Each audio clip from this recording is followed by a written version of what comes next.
Buenas tardes, Vladimir. Gracias. Bueno, y me gustaría comenzar precisamente conversando sobre este tema, el alcance de estos anuncios del presidente el viernes, ¿no? La suspensión o la restricción de garantías en el ámbito económico y también la toma de medidas que se derivan de este decreto.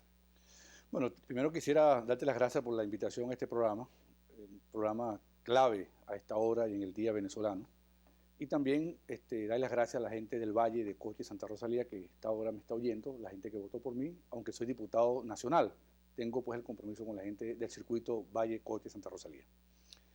Vladimir, a comienzos de enero el presidente Maduro envió a la Asamblea Nacional el proyecto para decretar la emergencia económica como parte del estado de excepción. Es un estado de excepción que vive Venezuela, según el presidente. Ese decreto fue negado por la Asamblea Nacional, pero el Tribunal Supremo de Justicia le dio la constitucionalidad. Luego vino la prórroga de 60 días y el tribunal le volvió a dar esa prórroga por 60 días adicionales. De manera que han pasado 120 días desde que el presidente está gobernando por decreto en materia económica, como parte de los estados de excepción. Un estado de excepción es un estado mediante el cual se suspende un conjunto de garantías, en este caso las garantías económicas. ¿Qué se hizo entre comienzos de enero y el 5 de mayo, cuando estuvo en vigencia el decreto de emergencia económica? Se hizo dos cosas. Una, autorizar al gobierno a gastar dinero sin que la Asamblea Nacional tenga conocimiento de ello o sin la autorización de la Asamblea Nacional. Y lo segundo que se hizo fue evitar la destitución del general Rodolfo Marco Torres, que había sido señalado y recibió un voto de censura en la Asamblea Nacional por no explicar todo lo que es relativo a la importación de alimentos. Ahora, es importante, Vladimir, y usted fue miembro de la Constituyente, que el artículo 338 de la Constitución, el 339, establece que se decreta un estado de excepción por 60 días, prorrogables por 60 días por una sola vez. O sea, no se puede renovar el decreto automáticamente. ¿Qué es lo que tiene que hacer el presidente? Elaborar un nuevo decreto distinto del primer decreto, enviarlo a la Asamblea Nacional con una motivación diferente y con un articulado diferente para que la Asamblea Nacional lo evalúe. Yo quiero aquí decir lo siguiente, esto tiene dos pasos. La constitucionalidad, es decir, si el decreto no viola ninguna norma. Y te voy a poner un ejemplo muy sencillo, Vladimir, que usted es un hombre que fue constituyente y sabe. Un decreto, por ejemplo, de emergencia no puede contemplar la pena de muerte, por ejemplo. Así ¿Por es. qué? Porque la Constitución claramente lo prohíbe. Y luego viene la aprobación o improbación por parte de la Asamblea Nacional.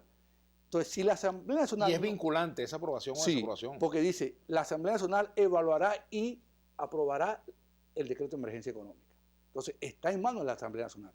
Ahora, Vladimir, es importante, y las personas que nos están viendo a esta hora y escuchando otros, que veamos si la situación mejoró o empeoró en el país con la aplicación del decreto durante 120 días, casi la mitad de un año.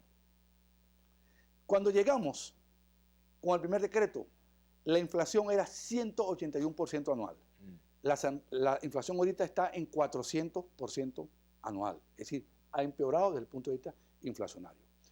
Cuando se instauró el primer decreto, la escasez era de 25% en términos promedios, hoy está la escasez en 40% de todos los bienes. Hay unos bienes que escasean más, otros que escasean menos, 40% hoy. Cuando se instauró el decreto, la economía estaba cayendo 5,7%, ahora está cayendo casi 8%. También empeoró. Y cuando se instauró el decreto, se aprobó el decreto, las reservas internacionales en dólares del Banco Central estaban en 16.000 millones, hoy están en 12.000 millones. Por donde uno lo vea, la situación, lejos de mejorar, se ha empeorado.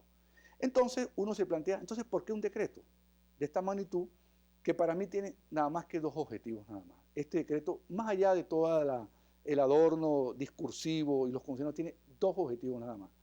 En primer lugar, que el gobierno pueda gastar sin que la Asamblea Nacional lo autorice, cosa que no va a suceder, porque eso sería como la Asamblea Nacional amputarse sus propias competencias, que es controlar el gasto público. ¿Tú te imaginas, Vladimir, darle a este gobierno una chequera en blanco para que gaste sin el control de la Asamblea Nacional? Esto no va a ocurrir con esta Asamblea Nacional. Y en segundo lugar, prácticamente lo que se está es instaurando la toma de empresas con aquello de que empresa parada, empresa tomada, con lo cual es un riesgo muy grande para Venezuela. Tenemos que hacer una pausa, pero al retorno me gustaría saber qué hará la Asamblea Nacional o cuáles son las cartas que pudiera tener la Asamblea Nacional en caso de que entre el gobierno y el Tribunal Supremo de Justicia le den viabilidad, digamos, constitucional, si cabe el término, a cualquier acción derivada de ese decreto sin